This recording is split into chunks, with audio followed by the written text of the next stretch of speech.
नारायणी जेव्हापासून घरी आली ना, तेव्हापासून आपण जर बघितलं, घरातलं वातावरण एकदम बदलून गेलेलं आहे. तिच्यासोबत आमचा दिवसभराचा वेळ कसा निघून जातो हे अजिबातच कळून येत नाही.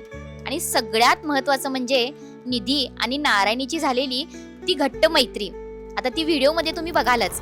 जेव्हा निधी आणि नारायणी एकत्र असतात ना, त्या दोघी इतकं छान हितगुज करतात की बराच वेळेला आम्हालाच प्रश्न पडतो की खरंच ह्या दोघींना एकमेकांची भाषा समजते का? होय होय होय.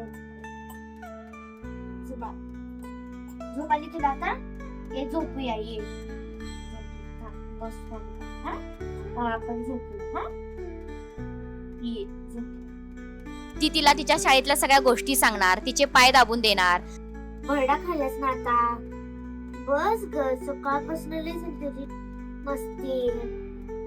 किती ती मस्ती करायची दिवसभर, किती मस्ती करायची. कंटाळा आला नाही तुला?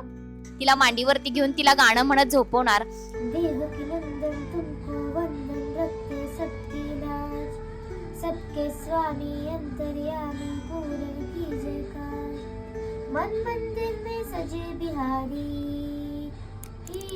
हे सगळं इतकं छान चालू असताना आणि हे सगळं बघताना ना एक वेगळंच समाधान आम्हाला मिळतं. आणि सगळ्यात महत्वाचं म्हणजे काय, निधीचा जो मोबाईल टीव्ही याच्यामध्ये जो वेळ जायचा ना, तो आता सगळा वेळ ना नारायणीमध्ये जातो. त्यामुळे आम्ही सगळेजण खूप खुश आहोत. आणि तुम्हाला माहित आहे, जसं आम्ही नारायणीला जपतो ना, तशीच आणखी एक परंपरा आम्ही जपलेली आहे. तर ती कोणती? तर लाकडी घाण्यावरती काढलेलं शुद्ध, सात्विक आणि पारंपरिक असं खाद्यतेल. धन्यवाद. मगात फक्त चाटायला लागली. उडकलीस हात माझा, उडकलीस होय. जरा बाश गा.